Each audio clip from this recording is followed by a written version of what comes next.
I regret to inform you that the Life Worth Wasting podcast is about to begin. We have returned for another episode of the Life Worth Wasting podcast. As you know, I am your host, the one, the only, the Devo, and I am here, as always, joined with... The Bob. The Bob? Just the Bob. Just the Bob. The Bob? Yeah, just the Bob. All right, we took a little week off. Not a Bob, the Bob. The Bob. There's a lot of Bobs. Thankfully, there's only like half a dozen Devos, so I can still get away with it. Anyway, so we're back. We took a week off. There wasn't a ton of anime to talk about. Bob, you got sick again, so that's always good. YouTuber's curse. YouTuber's curse. Yeah, you're getting sick a lot since we started doing this. Yeah. Yeah. I had mentioned last episode that I'd potentially have some good news, but unfortunately I do not.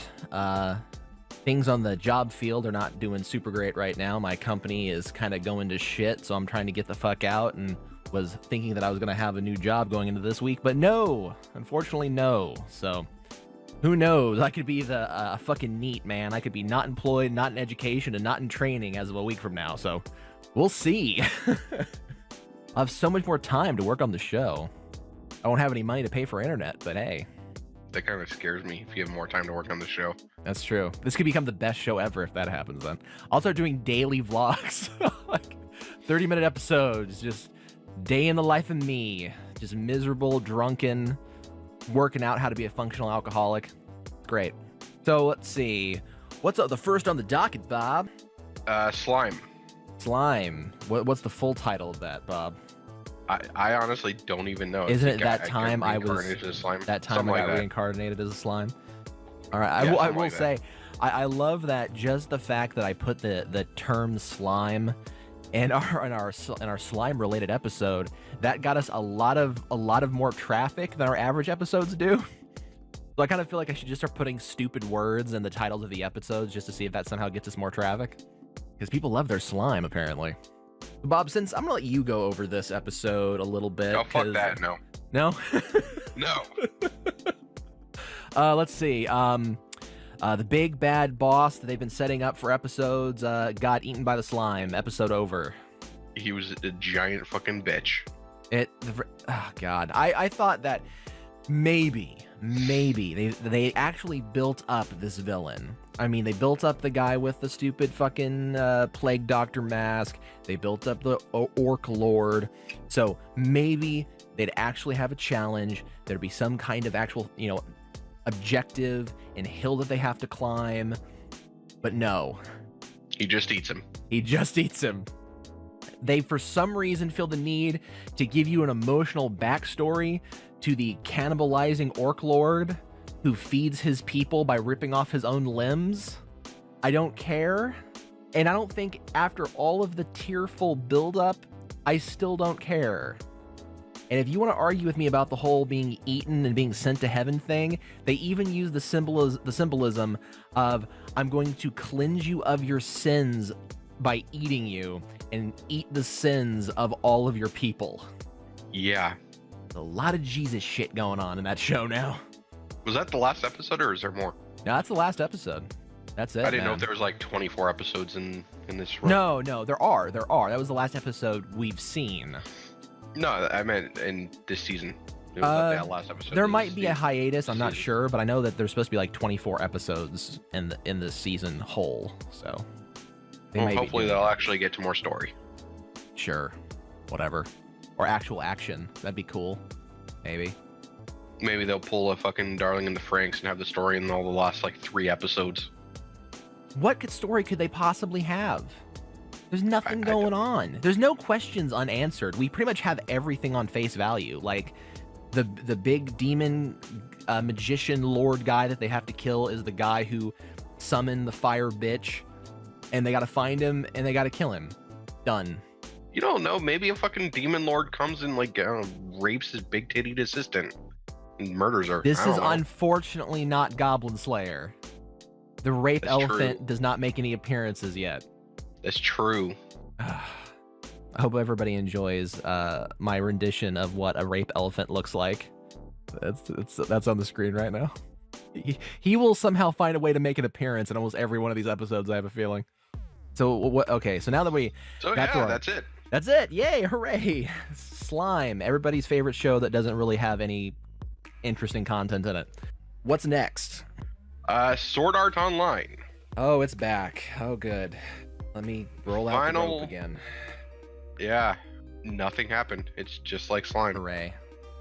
They People, talked to the little librarian magician chick. hold the on, cardinal pause, chick somewhere. pause. For anybody who wants to die or click off this video, we will get into Goblin Slayer. We are going to talk about all of Goblin Slayer. Get your dicks out, get them ready. Now, Bob, continue. Sword Art, you didn't miss like anything really. They just fucking went over more backstory and fucking talked to the AI chick, and that was literally it. Did they sit in a white room Nothing happened. as she stroked her white beard and talked about how the computer system works? Sure, if that's how you, Alright. I want you to put that on the screen. Do I it. just have to always imagine, whenever you talk about the show, I just have to think of the Matrix to prevent my own death. So there's nothing else. That's it. That's all you got. 22 minutes of content, and that's all you have for me. Nothing happened. Yep, that's it. I'm so glad we're back after 2 weeks for these exciting episodes. All right, so I guess I'll jump into JoJo's Bizarre Adventure Season 5, or Part 5, Golden Wind. Starting off pretty interesting, because I know we left off with them getting the key that they're going to use to help escape the enemy stand users to protect the mob boss's bastard daughter. In this episode, they take the key to the designated location. The key doesn't seem to fit in any of the keyholes on the train station. But then they notice a random turtle is walking across the ground. They look at the turtle, and the turtle has an odd key-shaped hole in its shell. I know that doesn't make any sense, but it does play out. They Is grab... he like on acid while writing this shit? Maybe. I mean, he does like a lot of music from that time period, so it's very, very possible. They jump onto the train as two enemy stand users follow, but the enemy stand users can't seem to find them anywhere on the train. They are, in fact, all of them, including the bastard child woman, are hidden inside of the turtle. The turtle is like a TARDIS. It's larger on the inside. It has a very stylish, like, hotel room on the inside, and they're all just hanging out inside this turtle. So okay, so is this for this latest episode or last week's episode too? Since we didn't do one last week. Well, there was a point. There was basically a recap episode last week. Oh, lucky us. Yes, lucky us. Yes. So they got on the train station. They're hiding inside of a turtle. The two enemy stand users are trying to smoke them out. So one stand user who looks like a pineapple, and if you've seen the episode, you know what I mean. His stand is a fishing pole. A fishing pole that can travel through any object, hook into a human being or any object, I believe, and pull them through like the wall. Useful tool, not super powerful for combat, but useful tool. His brother, Stand, causes a cloud of gas that can age people to death. Now that's scary. Okay. Very scary. One example of this being terrifying is that there is a woman who has been aged to death holding a baby that has aged to the point where it can talk and it's begging for its mother. Oh, that's fucked up. That's fucked up, and it is awesome. So, but then our friendly JoJo and his stand-using brethren are inside of the turtle, and they're aging at different rates. I didn't think the gas could get inside of a turtle, but it does. I mean, the turtle's got holes. Yeah, I mean, the turtle's not aging, but they're aging. It went in through the keyhole. One guy ages to the point where his teeth fall out of his face and his fingers age so much they splinter. It's gross. But certain individuals in the party are not aging nearly at all. And then they deduce that the enemy stand user is aging people based on body temperature. Now the reason... How do you deduce that? They figured this out because the only people who aren't aging are those who were drinking cold drinks. There you go. Figured it out. Did some detective work there. One of the guys takes a handful of ice cubes to cool himself down, and he travels outside of the turtle to hunt down the enemy stand users. Once he teleports out of the turtle, he sees that there is an air conditioner in the room that he's located in. So he figures if I turn on that air conditioner, it will cool down the turtle, which should slow down the aging process for everyone inside of it. He goes to press the on button. When he presses the arm button, a glowing fish hook comes out of it and slides into his finger, into his palm, and ranks. Ooh. So they laid a trap. The guy with the fishing pole laid a trap, and he's like, "Aw, fuck." And that's the end of the episode. Okay. Good episode. That's some good shit, man. I'm excited. You got dude, because the guy who's hunting the enemy stand users is the dude who has the bullet goblins. Mm-hmm. So you got dude with bullet goblins whose hand is stuck by a magic fish hook, and he's gonna battle two dudes on a train. Nice. Yeah. We just finished season 2 today on a different note. Ooh. Okay. I feel that JoJo's Bizarre Adventure season 2 is similar to season 1 in that the second half is the weakest half. What do you think? I mean, I thought the second half was pretty decent. You didn't think that the over-the-top battle at the end where they're like flying in a military plane and the vampire guy who can turn into animals and then like fighting on a volcano and all that shit was a little too over-the-top for you? I was just curious how the fucking German guy got in the plane considering he was on the ground after it took off. Don't think about it. Don't think He was on the ground when it took off, talking about German engineering and being amazing, and then fucking an episode or two later, he's fucking in the plane. Nazi Android Man is one of my favorite parts of that season. He died. That's so sad, though. That he did. My favorite part of the entire season, though, is the last like 5 minutes of that episode when they're at the funeral. Oh yeah, and he just walks up behind everyone. He walks behind everyone, and they're just and he's like, "Well, I sent you guys a letter saying I was fine," and then his wife is just like, "Oh yeah, I might have forgotten that," and he gets all pissed off, like, "You stupid bitch!" And then his like robot hand is going nuts. She's like, "Oh no, clicky fingers." Yep. I had to say, "Oh no clicky fingers," like for a month afterwards. I love that so much. Yeah, that was a good ending. Yeah. You're going into season 3, like what I said, is universally considered the most popular, best season. Not my personal favorite, but everybody loves it. So I'm curious to what you have to say about those. It's a little bit more traditional shonen. It's just like every episode they fight a guy, next episode they fight a guy, next episode they fight a guy, for like 40 episodes. So this is the season where they introduce stands, right? Yes, season 3 is where you get your first stands. Okay. You get Jotaro, who has Star Platinum. Is Dio back or no? Dio's the main villain of season 3. Okay. Dio. With his stand, the Worldo. I liked at the end of season 2 when fucking JoJo was like, fucking, are you Japanese? And then he just fucking beats the crap out of the guy because he's Japanese. And he's like, my daughter married a Japanese man and moved her across the country. Fuck you. Yeah. There's a lot of that in season 3 also. Yeah? Yeah. Because remember, like, that JoJo from season 2 is Grandpa JoJo in season 3, the mentor of Jotaro. So yep. There's a lot of that shit. I'd almost recommend, and this I'm gonna sound crazy when I say this, I actually like the Japanese better than the English for season 3. Because there's a lot of stuff that they do, because since JoJo from season 2 can speak English, he does a lot. So he fluctuates in between languages. So when you listen to it in the dub, he doesn't. So it kind of takes away from it a bit. Well, I've been watching all of them in dub. Or not dub, sub. Oh, really? Yeah. Okay, season 2 I actually thought had a really, really good dub, so you kind of missed out on that. But yeah, season 3 I would definitely watch in Japanese. All right, good. I'm excited. I'm glad you're getting to finally your teeth into JoJo, Bob. You're a real man now. Oh, fuck you. You're a man now. So I think it's time for the coup de grace, the meatiness, green meat sticks everywhere. We're going to get into Goblin Slayer. Goblin Slayer. All right, so I'm a little, I don't remember everything as clearly as I did a week and a half ago, because I got horrible news about my jobless future. I filled up a giant bottle of fucking rum, and I was like, I'm gonna watch all of Goblin Slayer.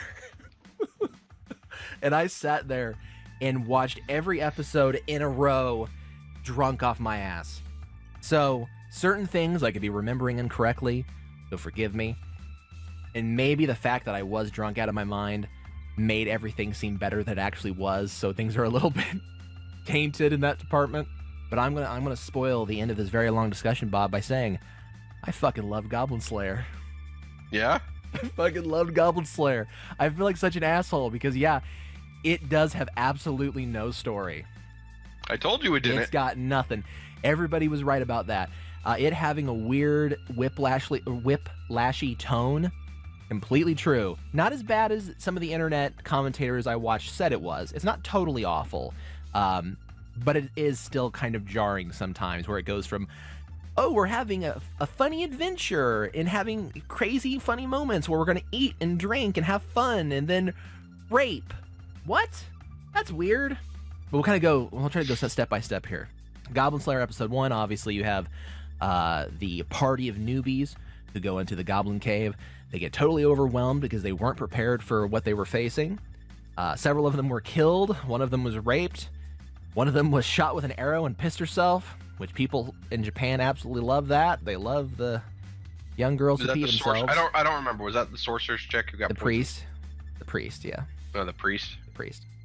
No, I was talking about the sorcerer's chick who died. She got raped. No, it was the fighter who got raped. Yeah, the priestess one is the one who gets poisoned, then he pulls out his dagger and stabs her in the throat. That's not how I want to go. I'd rather die of the poison. Honestly. Don't stab me in the neck. That's no good.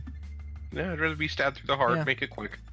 So that episode does not hold back. It goes into, we gotta fucking kill these goblins systematically. He kills them all. He sees the babies. He's like, well, we gotta kill these little bitches before they grow up to kill and rape more people. Yep. Episode done. You go into it, and then you have them becoming a party. This is one thing I don't fully understand. Why would he accept her as part of his party? Just because she's a useful tool? That's how I took it in the beginning, yes. Okay. I feel like, considering how untrained she is, even though she means well, he's a dude who always wants to know what's going on in a situation. He wants to be in full control at all times. And having this newbie around, even if she has useful abilities, I feel is a liability. And you wouldn't want to have her around. I feel like that's slightly out of his character. That's true, but I also feel like in the beginning, he would have just let her die if he couldn't do anything about it. I don't think he would have put himself in jeopardy to save her. No, I think that if she got caught off guard because she fucked up early on, he would have let her die. Yeah, I agree with you there. I do and I don't like the RPG shit. I like the RPG shit where it's like Dungeons and Dragons. I don't like the RPG shit where the entire economy is based on quests. Like, I don't like that. I don't like adventurers and the Adventurers Guild and taking quests and, I need to earn more XP before I can fight a giant rat. Like, no, fuck that. You don't need any of that. You can be Dungeons and Dragons without literally having experience points. Was there experience points? I don't think there was in that. I think okay, I'm trying to remember. Do you know the two newbie ones, like the girl and the boy who lose their sword in the sewer? Mm-hmm. I think he states, I'm gonna need to earn some more experience points before I can face something like that. He references actual experience points, I believe. So I'm like, it just doesn't need that shit. Yeah, I didn't remember that part. So then very soon after, you get introduced to, what do you want to call the three randos? Do they have a name, like a title as a group? Like the ones sent by the Capitol? I don't think so. Do they even have names in general? That's a good question. I don't think they do. Oh my god, do they not have names? I don't think they have names. Okay. I think everyone just refers to them as fucking dwarf priests, like elf archer, and fucking maybe class. That'd be kind of funny if they don't have names, because that would be very similar to like Dungeons and Dragons. Some people really role play, and then other people are like, I'm the barbarian, level 1.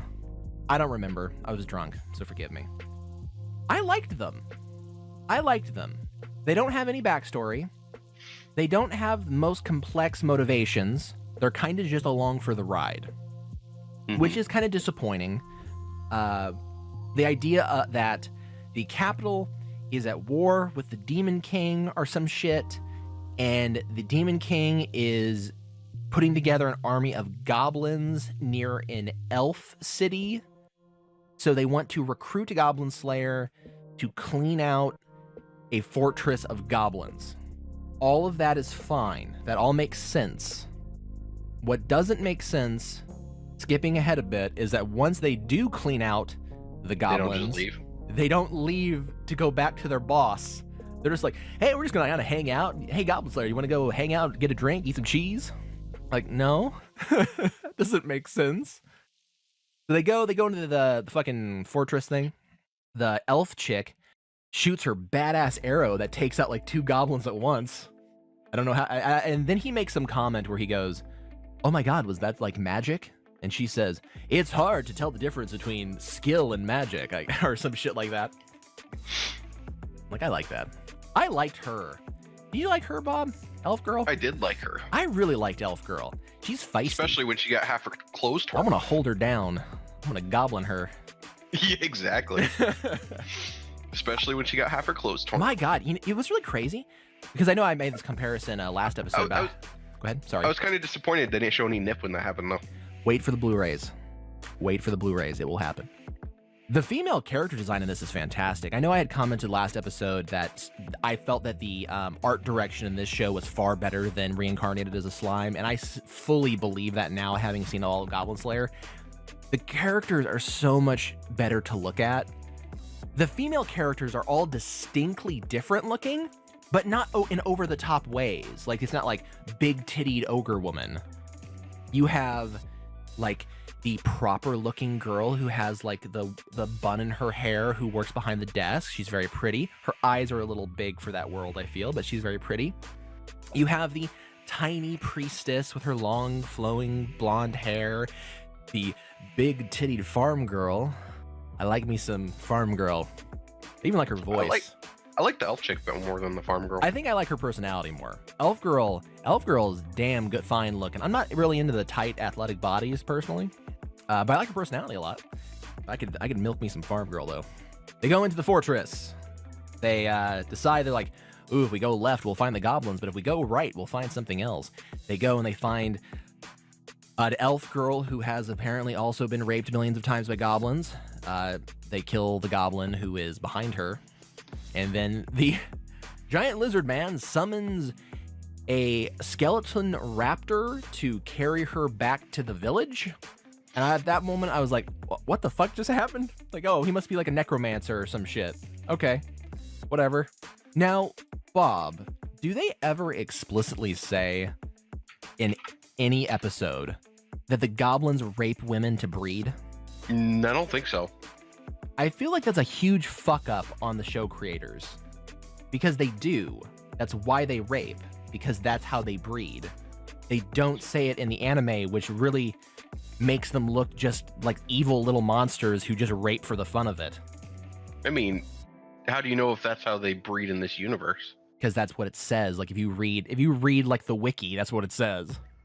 I know in other similar anime, goblins rape women to bleed. Or breed. Bleed? Yeah.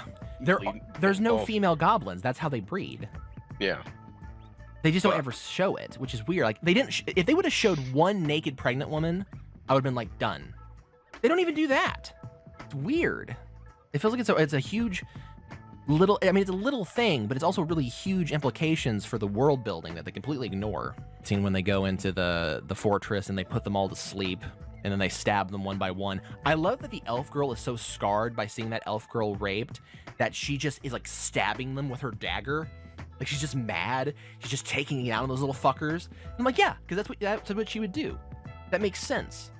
There's motivation behind her reaction. And then she realizes that like her dagger is so covered with blood, she can't wield it anymore. And then she like looks at Goblin Slayer and she's like, oh fuck, he's using their weapons so he doesn't dirty his own. I'm like, yeah. That's good shit. It's minor, but it's good because it's smart and it's real. But I want to go back a little bit. My brain is totally scattered here, so forgive me because it was a weird watch for me. When Goblin Slayer would go and fucking start wrecking goblins, metal music would start, right? It would start, but it would never go anywhere. Like that music would start and I'd be like getting like the hairs on the back of my neck climbing up and I'd be like, fuck yeah, kill some goblins, do it. And then the music would kind of just like plot her out and then he would just stab some goblins and it'd be over. I want real, like the action to me was always very precise, which that's what Goblin Slayer does. He's very precise. He sees a threat, he eliminates the threat, he moves on. You're not going to have these extended battle scenes, but I kind of wanted that. Shit was just always over too quickly. They go, they put the goblins to sleep, they kill most of the goblins. Then, what was it? Was that like an ogre demon lord? What the fuck was that? Something like that, yeah. Something like that. And then Goblin Slayer's just like, no, I've never heard of those. Are those bad? Is this big monster bad? Should I kill it? So they have a pretty epic battle against the giant ogre demon thingy, who's been leading the goblins from this fortress for the demon lord, I guess. Goblin Slayer gets his ass kicked. Which he gets his ass kicked a lot. For being so awesome, super uber guy, they always compared it like to Doom Guy. I'm like, he's not Doom Guy. He's way weaker than Doom Guy. He gets his ass beat. He's not really super awesome though, and they never really say he is. But he's a high rank guy, you know what I mean? Yeah, Like, he's the highest rank guy that can do like field missions, but at the same time, all he hunts are goblins. Think about it though. When you see those other dudes later on, like during the farm fight, who are the same rank as Goblin Slayer, they're fucking godly. They are super epic level godly, like dragon slaying badasses. And then he's a Goblin Slayer and he gets his ass kicked constantly. So he gets splattered for a moment and then decides that, oh, you know that scroll that we mentioned last episode? Well, I thought this was going to be like a MacGuffin thing, but nope, it's I'm going to pull it out now and save the day, which was brilliant, by the way. Before I explain the scroll, once you notice the scroll in the previous episode, the priestess speaks with the big-titted mage girl, who's right out of fucking Dragon's Dogma, who's smoking constantly, whose voice annoyed the shit out of me. Did you notice that her voice was super slow and she would delay the gaps in between her? Bob, you probably noticed this since you talk like that, but giant gaps in between every word. No, oh my god, so bad. Because I like the breathy, slow, like smoky kind of voices. I like that, but hers was so extended that it was like frustrating me. So she says that like, oh yeah, that Goblin Slayer, he's a weird guy. He had me do something with a scroll once. And I'm like, uh-oh, what is that scroll gonna do? It was fucking ingenious. Putting a teleportation seal at the bottom of an ocean, that's fucking genius.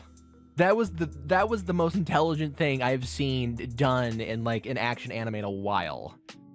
Because he just takes that scroll out, bloop, portal open, you have hundreds of thousands of pounds of water pressure just spraying out of it and just cuts the fucking ogre lord in half. And that's when you were like, fuck, I love this. I was like, this is fucking great. This is good. This is good shit. No, the first time I said I fucking love this is when the metal music first started, when he's slaying goblins, but then unfortunately the music shit out on me. But that was the first time I said that. Mission over. The Lord of the Rings crew decide not to leave and just hang out, I guess. You get a random filler episode with the two losers going in the sewers, finding their sword. Doesn't really go anywhere. There's a couple cute moments, though, where Goblin Slayer's helping out the clerk girl as she's doing, like what was it, like advancement classes or something? Yeah, something like that. She's like, you're a loot hoarder, so get the fuck out. Yeah, the guy who was fucking stealing the shit. Man, when they had that hallucination where not hallucination, but like dream sequence where he attacks her, I was like, holy fuck. And Goblin Slayer just beats his ass. Yep. I was kind of hoping that was real. Was not. I'm also glad that the farm girl knows that Goblin Slayer is her childhood friend. I had this thing where I thought that she wasn't going to know that because he wears his helmet all the time. I thought that was going to be a revelation later. Like he protects her because he used to know her, but she doesn't know why he protects her. But no, they totally, it's like, oh yeah, you're my friend, and I know who you are, I know who your parents were, and both of our families were killed, and then, you know, we went to live on this farm. I'm like, oh, okay, well, that's nice. Every morning he does his rounds, he checks the farm for any goblin tracks and evidence of hordes of the green tide. And the green dick incoming. Yeah, green dick incoming. I think what is the next thing that happens? Do they go to the water town? Yes, okay, Watertown. They're beckoned by the Sword Maiden to travel to the Water City that's having some mysterious goblin problems. They meet with the hero Sword Maiden. She's a gold rank hero, right? Yeah. They meet with her and she explains there's been murders throughout. She might actually be higher than gold. I think they say she was like a hero that fought a demon lord, but she lost her sight. She was like the first one to kill the demon lord, I think is what they said. Yeah, something like that. Well, she killed the demon lord when she had no sight. I'm pretty sure it wasn't. No, she got blinded during the goblin rape. The goblins didn't rape her after she killed the demon lord. That happened before. I thought they raped her after. No, because part of her character is that she's supposed to be like empowering because she was a rape victim who still overcame and became one of the greatest heroes in the land. If she was raped after being the greatest hero in the land, it would kind of deflate her character. So that happened before. So she says that there's been murders throughout the town where people were slaughtered and their bodies were left there, and she believes it's goblins. Goblin Slayer obviously knows something's up because that's not how goblins kill people. This is just doesn't make any sense. They travel into the sewers to find the goblin threat, and they are attacked by goblin pirates? I was like, what the fuck? Goblin pirates? All right. They fuck up the goblin pirates, and then a giant white alligator shows up.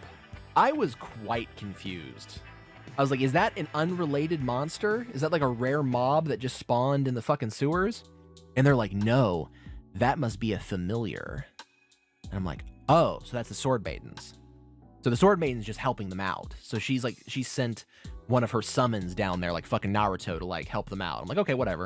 And I don't think any more of it. They fight a horde of goblins that try to gas them out. I don't know how the goblins are smart enough to gas them, but they do. They plug up the holes. I do like that they put themselves in scenarios where the powerful magic users have to use up all of their magic, making them weaker in the battle.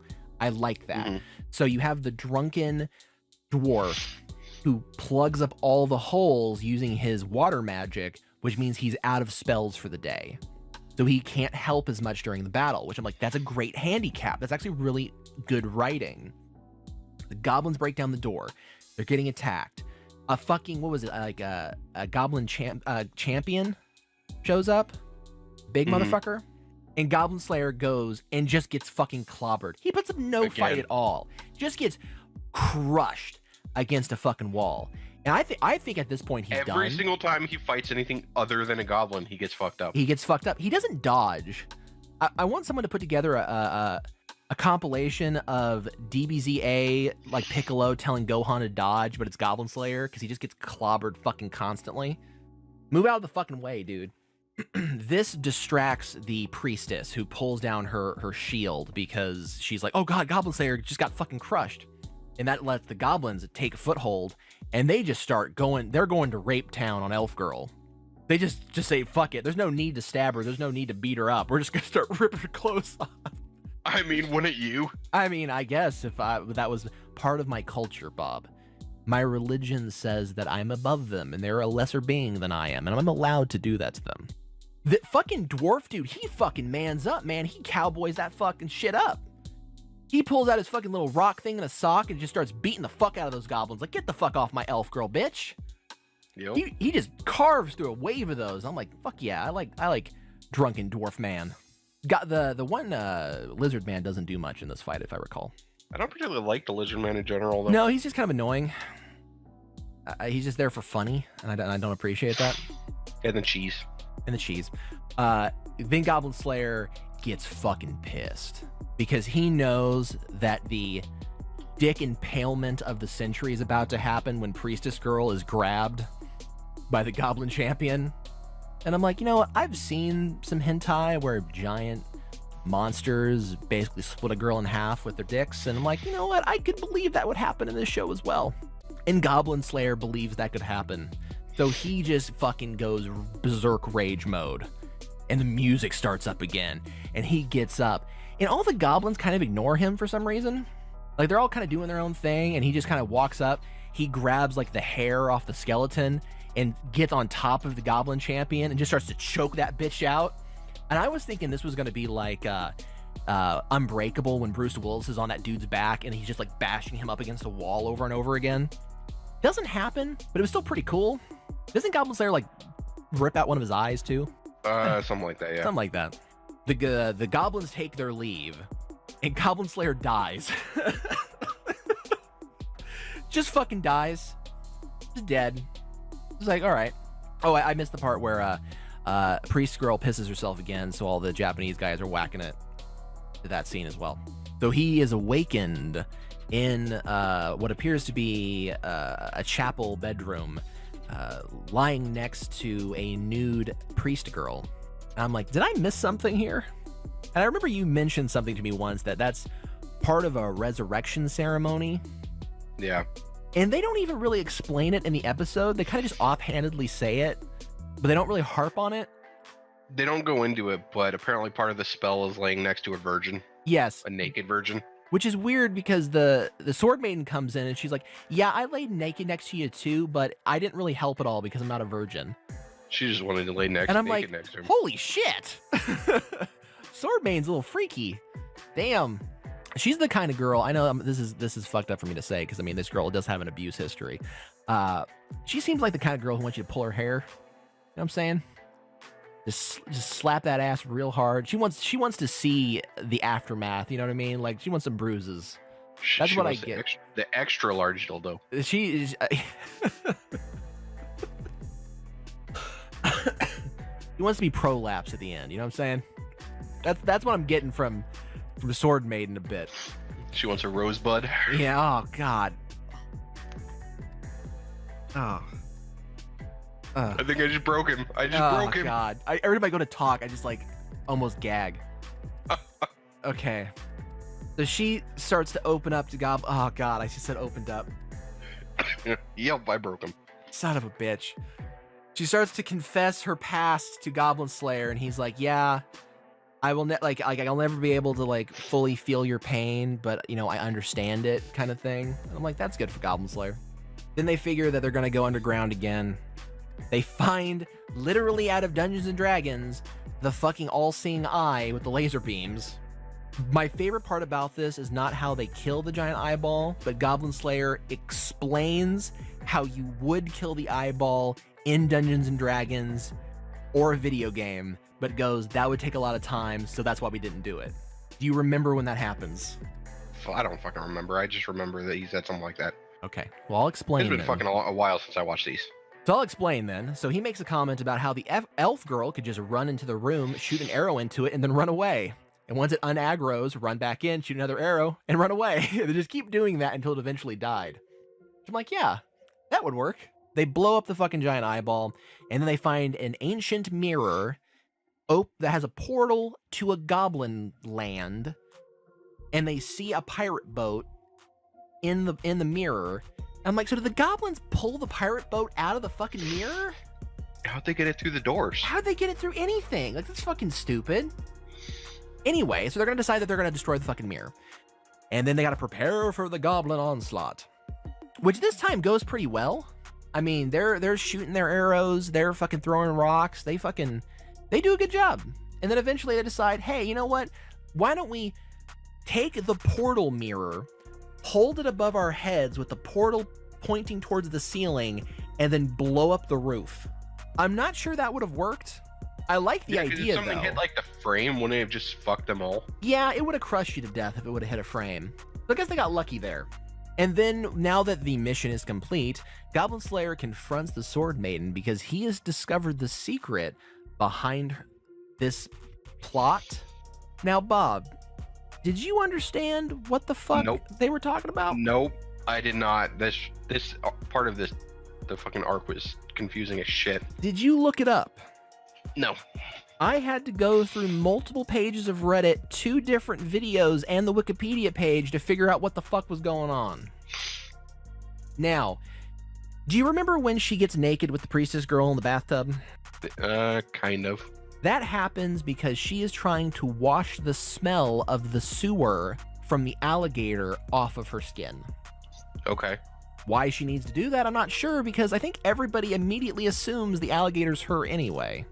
So keeping the alligator a secret doesn't fully make sense. I thought she said it was like a familiar. She does say that once they bring it up to her. No, it is.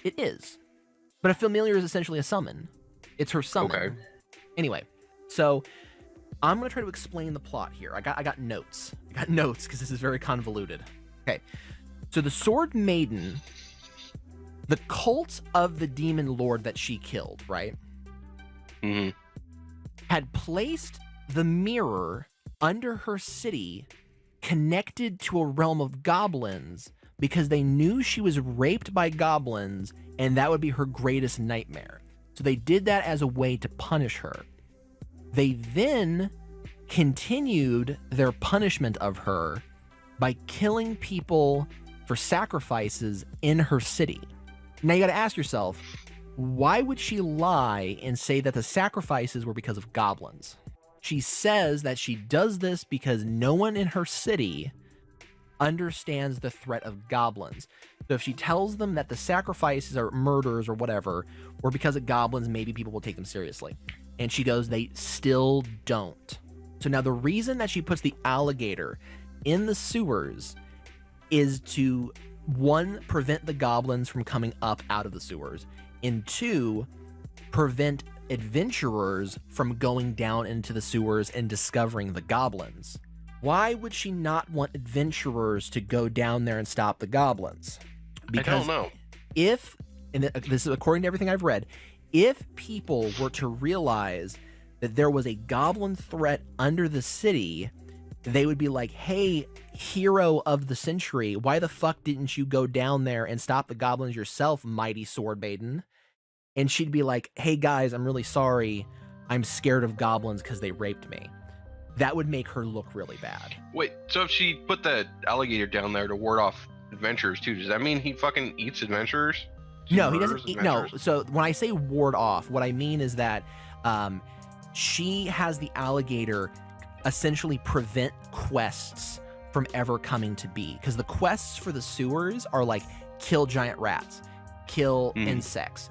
The alligator is killing all the rats. The alligator is killing all the insects. So there's no quests being posted for adventurers to go down there.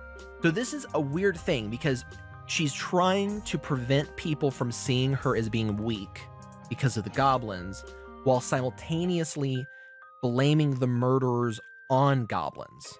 You see why that's conflicting? Yeah. That doesn't really make any sense to me. So she says that, like, you know, even though the goblins are killed underneath the city, they still haunt my dreams. And he's like, if there's ever a problem with goblins, if you call me, I'll fucking be there and I'll kill them. And then she's like, really? And he's like, even the ones in your dreams? And then she like breaks out in tears. And I'm like, fuck, man. You know, if it wasn't for the horrible writing with her motivation, this would be such a really meaningful moment. You know, like it's really kind of sad. And he's just like, I'll be there any way you need me, basically. And he's like, goblins are fucked up and they fucked you up and I'll be there if I can. I'm like, yeah, go Goblin Slayer, man. And then after this, I don't think much happens up until the farm stuff, does it? No, not really. No, not really. So Goblin Slayer wakes up one morning and he notices that there are tracks from goblins. A lot of tracks from goblins. Hundreds of goblins. And this is where I started getting you into this show. This is when you got me into it, because there was interesting things were progressing in a fast manner. He runs to the fucking milk jug girl and is like, hey, they're here. Like, they're coming. You need to go or you're going to die. You're going to get raped. They're going to kill you like they killed our families. I don't want to see you die. You have to go. And then she's like, if I run, one, I'm letting them win. And two, I won't have a life. As you had said, like, I've got no money, no food, no housing. Like, I'm not going to let the fucking goblins take your home away from you. Like, this is also about him. She makes it about him. Like, I care about you. You had your life and family taken away from you. You've found peace here on the farm. I'm not going to let these fucking little green bastards take that away from you. So we're not leaving. And I'm like, it's stupid, but I get it. I fucking get it. It's emotional, not logical, but I get it. So he, being Goblin Slayer, okay, he's a motherfucker who solves problems, right? He's a fucking man. He protects the weak, he solves problems, he does dirty work that other people aren't willing to do because it needs to get fucking done. So he's like, okay, best solution, we get the fuck out. And she refuses to do it. Okay, next step, I need to get other people to fucking help me. So he goes to the guild building, and instead of being like, okay, I'm gonna take all of my belongings and I'm gonna post a quest for like 100 gold, people come help my farm. He knows that people don't give a fuck about goblins. Even if the reward is huge, one person might take it and they're fucked. So he doesn't even waste his goddamn time. He goes and he goes to all these people who have really no respect for him. They know of him. They know of the legend of Goblin Slayer, but they don't give a fuck about him at all. And he goes, please, just help me. I will give you everything. I will give you all of my time, all of my knowledge. I can't give you my life because I've promised that to somebody else, but I will give you everything. And everybody's just like, motherfucker, you know, fuck you. You could have just said please. Like, yeah, we're gonna help your dumb ass. And I was like, my God, that's so sweet. That's so great. But then there's that kind of moment where I kind of rolled my eyes a little bit when the guild's like, hey guys, we'll give 1 gold piece for every goblin slain, like, you know, going once, going twice. I'm like, well, that's convenient, I guess. And then they prepare the plan. And you went over the plan very well, Bob. They pretty much just, Goblin Slayer knew what they were going to do. He had people in place to deal with them. They deal with them. Then the big motherfuckers show up. And then you have other silver ranks like Goblin Slayer go super crazy fantasy RPG on their ass. And like fireballs, and the motherfucking spear guy who's like a douche the entire show is like a badass for some reason. He's way better than I thought he was. I thought he was all talk, but no, that fucker can back it up. Do you have anything to say, Bob? Jesus Christ. No, you're doing a good job covering most of the shit. Thank you. I mean, I've already said in a previous episode what I had to say. You did. So you also have like, okay, is the one paladin woman and the one guy who's like out of berserk, are they like a married couple? I don't think so. I like them. I like their rapport and them working together. And she's just like, all right, I'll take the hit. You go in for the kill. And then she just like blocks the giant weapon. And then he just like cuts that fucker in half. And I'm like, yeah, go for the weird, like older married couple. I like them. And then Goblin Slayer is hunting the king, which the king is a bitch. The Goblin King's a bitch. I thought he'd be way scarier. No, he's just a bitch. And I thought Goblin Slayer was just going to fuck his ass up. No, Goblin Slayer gets his ass kicked again. The only thing he can kill are fucking little goblins. Basic ass little goblins. Entry-level goblins. But thankfully he gets his sword stuck in his gut, and then he has the priestess. One thing you left out though about the priestess, Bob, is that Goblin Slayer told her to use all of her spells to ensure the death of the king, but she purposely only uses 2 out of 3 so she can save her third one to heal him. Mm-hmm. I was like, that's nice. I haven't spoken about their relationship much. I'm glad that it's not romantic. I mean, I think she sees him as a man and sees him as a potential, you know, romantic partner, but they don't really ever have any of that kind of rapport back and forth. He obviously is committed to the farm girl and she's committed to him, and people respect that. I mean, Elf Girl wants to fuck him. There's no doubt there. Elf Girl's all about the Slayer dick, but I love that he always gives the priestess a choice. Whenever there's a thing going on, he's going to be like, okay, I do or do not want you to do this. And then she's like, well, I'm going to do it anyway. And he goes, you're stupid for doing it. And she goes, so you're going to let me do it? And he's like, yeah, I'm going to let you do it. It's your choice. Like, he's going to be like, I don't want you to, and you're stupid if you do, but if you decide to do it anyway, let's roll. And I like that dynamic of choosing their own path, because like I said, that's a lot of the themes of the show are people going against fate and making something of themselves and stuff, and I really appreciated that. I want more. I want more Goblin Slayer. I want an actual story for Goblin Slayer. The problem is, you know what's going to happen if they give it a story. It's going to be some grandiose plot where they have to fight the Demon Lord or some shit. It's not going to be like, I want interpersonal stories. Can I have interpersonal stories? That'd be cool. I just think he needs to fuck the elf girl. That's it. No, it's like the priestess is going to get fucking kidnapped or some shit, and it's going to be this adventure to save her, some lame crap like that. He needs to have a threesome with the farm girl and the elf girl, and we're good. I know I've skimmed over the subplot of the demon lord and the hero that slays them and all that other shit. Why do the heroes look like weird magical girls? I don't know. They don't look right. They don't fit every other character. But I appreciate that they recognize Goblin Slayer. When they're like walking down the street and they're like, oh yeah, we're headed to the festival. And they're like, yeah, they almost canceled the festival because the farm nearby got attacked by goblins. They're like, oh really? And they're like, yeah, they all united behind this dude who hunts goblins and they saved the town. And she's like, oh wow, that's really cool for him. If it wasn't for him, we wouldn't be able to be here and all that other stuff. And I'm like, yeah, he's getting, even though he doesn't know it, he got a little recognition. Good for Goblin Slayer.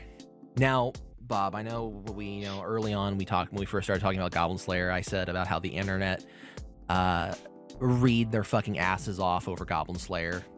And then everybody loved it. And I thought initially that the love for Goblin Slayer came from the fact that so many people hated it. So when you have a bunch of people, a bunch of Puritan cocksuckers say that you shouldn't like something, you're gonna make yourself like it just to spite those bitches. At least that's how I am a lot of the time. And when I finally watched it, I was like, wow, this show's actually pretty goddamn good. So, you know what? People who liked it were right for liking it. Now, something happened today, Bob. Something very important. I've learned something from Goblin Slayer. And I'm going to apply it going forward, okay? This is what I learned. If the anime internet, Twitter, Reddit, starts to about something, I need to fucking look into it. I need to watch it, and sooner. Not like Goblin Slayer. I'm not going to wait months later and then watch all of it. I need to get on the fucking retrain fast. And then now... So we can actually have a discussion about it it's airing? Yes.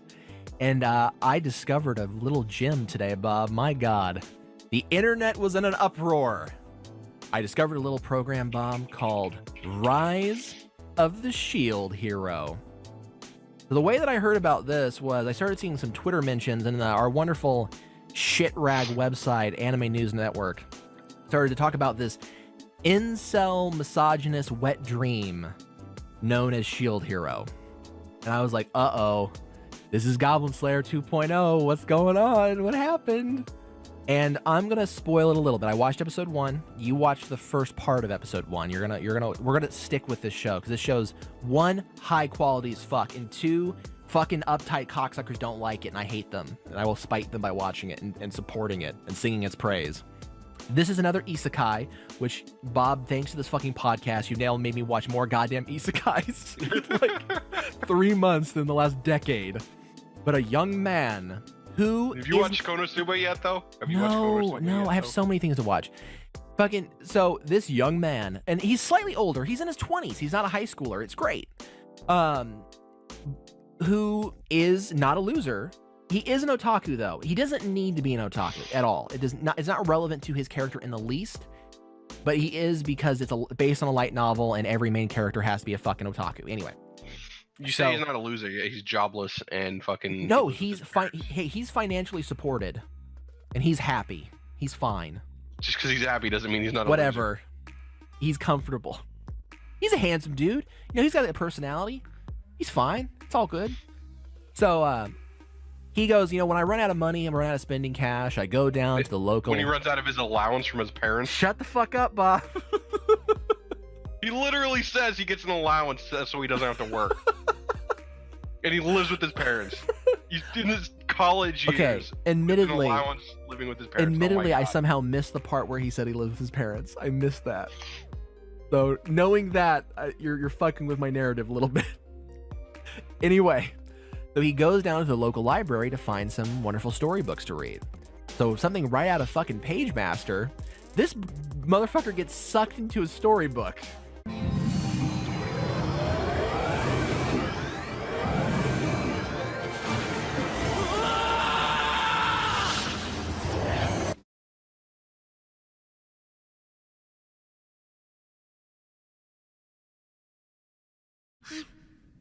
I'm a cartoon. Okay, so one negative. He goes to a library, he gets sucked into a storybook, but it's a video game. It's a video game with experience points and leveling up and skill points. Is it? And it has a HUD. I didn't get that far.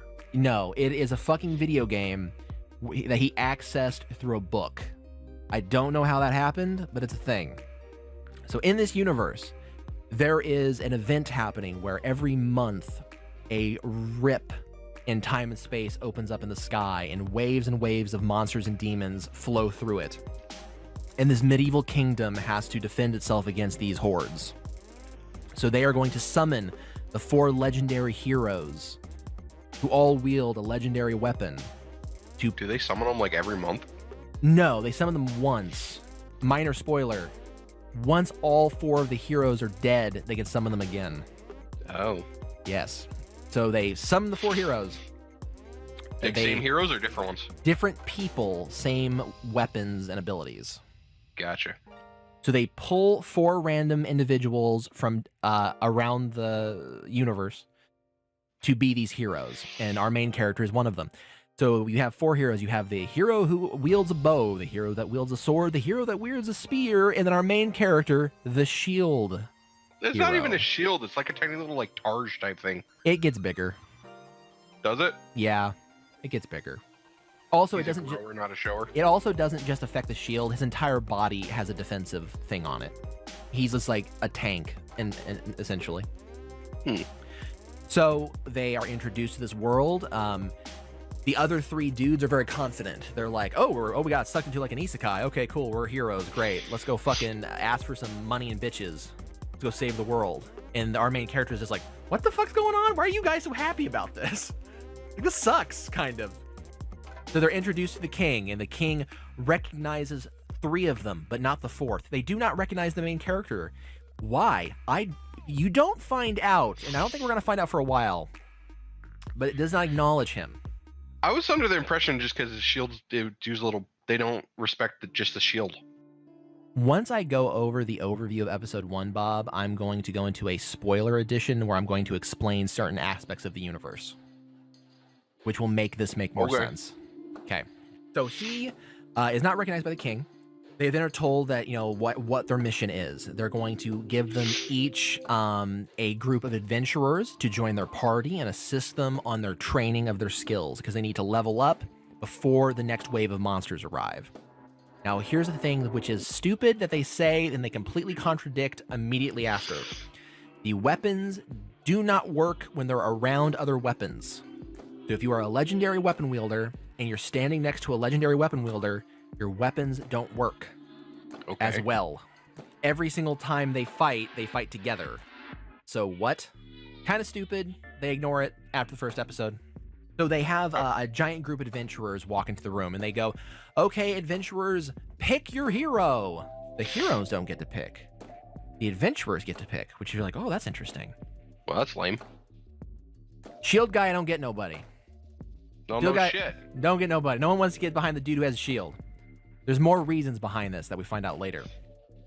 And then he goes, hey guys, how the fuck? He's like, I'm a shield dude. I need a fucking person who can help me fight. Can some of these other heroes give me an adventurer? And then this girl goes, you know what? If it's okay with my sexy spear guy here, I'll join your party. And the spear guy's like, yeah, sure, go ahead. And it's like this really like kind of hot girl, but she's not hot in like the anime traditional way. She's like the side bitch hot. Like she should be like running a bar or something. So I immediately got suspicious because I'm like, why does she doesn't look right. She joins his party. He finds out that he is, due to him being the shield hero, cannot equip a weapon. That would suck. So he has to always rely on others to do the fighting. He can't just like bash someone in the face with in the esophagus with the shield? He can, but it gets like no bonuses. So it's just like him punching somebody. Doesn't do anything. So she shows him around town. He's given a lot of money to buy equipment, and then she has him spend all that money on her. And I'm like, ew.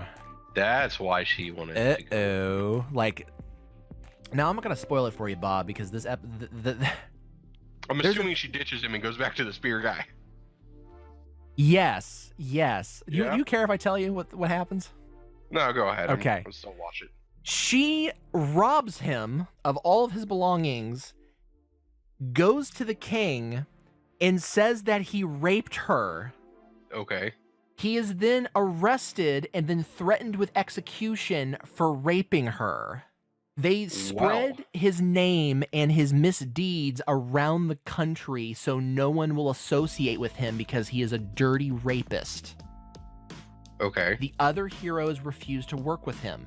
The king refuses to give him more money, but the king knows that he needs legendary heroes to defend the city against the waves of monsters. So he says, fuck you, you're a scumbag, everyone hates you, get the fuck out of my castle, but go train to fight against the monsters, bitch. Now, while this is happening, the girl who accused him of rape is pretending to cry. She then spreads her fingers apart, looks him in the eye, and smiles. Guess what the spear guy is wearing? All of his equipment that he bought. Oh, fuck. Oh, yeah. So this fucking fantasy thought fucks this dude over. And he just goes from nice guy to fuck the world. I thought this was the origin story of a supervillain. I thought he was gonna rule the fucking fantasy world with an iron fist. That's what I thought this was gonna be. It is and it isn't. So he goes off and he is accosted by people who are trying to take advantage of him left and right. And he's basically just, fuck everybody, fuck the world. I can't trust anybody. The world's against me, right? Because the world is against him. Everyone hates him for nothing. And a very creepy dude meets him in an alley and says, hey bro, I got something you might want. And he takes him into a circus tent. And he goes, so I practice in some, dirty deeds. He goes, I have something you might want. He's like, what's that? I sell slaves. You want a slave, bro? And he's like, yeah, I could use a slave. And he finds a little girl, a little like cat girl, and says, I want that one. Does he finger the little cat girl? No, but that's the end of the fucking episode. Did you get the reference? I didn't watch that yet, Bob. Fuck you. Ah, you suck. This made Twitter explode. Because two things. A woman lied about being raped, which they claim has never ever happened in reality ever because they're fucking delusional psychopaths. I mean, even though it's been proven it's happened. It's been proven that happens a fuckload. And then this is an incel misogynist plot because you have the thought who lies about rape. And then the solution to his problem, since women are a bunch of lying whores, is to get a slave girl. Which, yes, on paper fits the narrative, but that's not what's happening. He can't trust anybody, so the only person he can trust is someone he can own. That's the motivation behind what he's doing. So I became... I can understand where he's coming from, though. I know, right? So I became super interested, like, oh my god, I can't wait another week. I need to find out more about what's going on in this universe, because this is so interesting to me. Do not ruin episode 2 for me. There is no episode 2. I'm not going to ruin it. I'm just going to explain some things about the universe, okay? I'm not going to explain the story. Is this a manga or no? It's a manga and a light novel. Light novel first, then manga, then anime. The manga has like 5 to 7 volumes. It's like 95 chapters. I may have read all of them in like an hour and a half. I'm a speed reading motherfucker. Things about the world that you might find interesting. Okay. The state religion of the country that summoned the 4 legendary heroes is known as the sword, spear, and bow religion. Okay. So they have disdain for the shield hero. And you're like, why do they have disdain for the shield hero? Apparently there was a great war between the half human, half animal people and the humans. The shield hero sided with the half animal, half human people. Okay. So their religion is behind the shield guy, and the human religion is behind the other 3, which is coincidental because his slave is a half human, half animal. There's a lot of weird reincarnation stuff implied in this show. Lots and lots of stuff about like how the heroes are going down similar paths from their predecessors. Like the shield guy is more connected with the animals, and then the other guys are more connected with like the people. His shield gains some bullshit abilities because it's kind of like slime in that he can absorb things and then learn their abilities. Okay. which is dumb. He does recruit a party of people that are all earned. It's not like fucking Goblin Slayer where a bunch of dudes just show up and they're in his party. Every member of his party has like a 5-chapter setup. He finds them, he helps them, they work with him. He doesn't trust anybody, and they have to earn his trust, and sometimes even once they join the party, he doesn't trust them. And they're his family, okay? He doesn't see his slave girl as a slave. That's his daughter. He thinks of them as family. There's no romance subplot at all. They are his fucking family, okay? And this is not a fantasy show where there's goblins and fucking wizards and, you know, unicorns. I mean, yes, there's magic, but this is more of a Final Fantasy, like giant rideable chickens and shit like that. Much different taste than most fantasy that we've been exposed to recently. Like it's a little bit less sword and sorcery and a little bit more of like Final Fantasy shit. It's good, man. It's really, really good. And the character's flawed. He is flawed because the world is against him. So he makes decisions that are selfish because he's like, the whole world has been against me from day one. So sometimes I can say, fuck the world and be selfish. And sometimes it's the wrong decision. And sometimes he's punished for it. But it's understandable. He's actually a character with fucking layers. So good. We're going to watch every fucking episode of this and we're going to talk about it because goddamn, I love it. This podcast is turning you into a fantasy freak. Fuck yeah, it's an isekai fantasy podcast. Woo! So Bob, come on, does that not have you excited? No, I plan on watching it. It sounds really good. That sounds it's so good. It's so good. Now that I've read the entire length of the manga, I am fearful that I will now start noticing them fucking things up though. Like if he falls in love with his slave girl, I'm gonna be real mad. I'm gonna be real mad. Don't fall in love with the daughter, god damn it. Okay. So next week we still have, Sword Art's still going on, right? I don't think so. Sword Art's done? I'm pretty sure. Let me look this up though. Oh, god damn it. So yeah, so we're gonna continue watching Sword Art. Well, shit, apparently one came out today that I didn't see. Well, goddamn, Bob, you fucked up the podcast. Okay, so we have Sword Art. We have JoJo's Bizarre Adventure Season 5. We have Slime, Reincarnated as a Slime, I believe continues. We're going to be watching all of Rise of the Shield Hero.